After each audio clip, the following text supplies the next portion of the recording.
Oui, merci Monsieur le Président. Chers collègues, alors, comme les collègues précédents, franchement, la suppression de la CVAE, quand j'entends les propos de Monsieur le rapporteur, je pense qu'on ne rencontre pas les mêmes élus sur le territoire, franchement.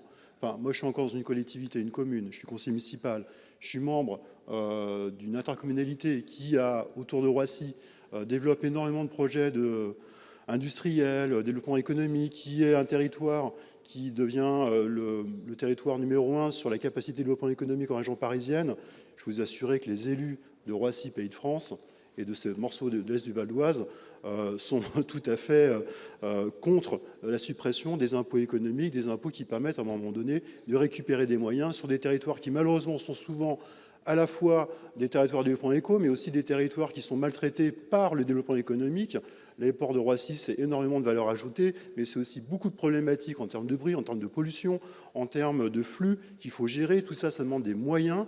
Et sur un territoire qui est extrêmement paupérisé, on est proche de Villers-le-Bel, on est proche de Sarcelles, on est proche de Garges.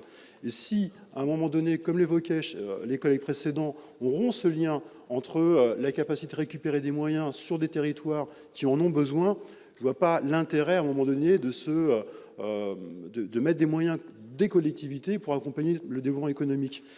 Deuxième sujet, quand même assez spectaculaire pour les comptes publics, c'est la question de la compensation. Et la compensation n'est jamais à la hauteur de ce que l'on a perdu. Et là c'est vraiment le deuxième effet qui est insupportable pour les collectivités. Donc, en effet, il faut arrêter le massacre.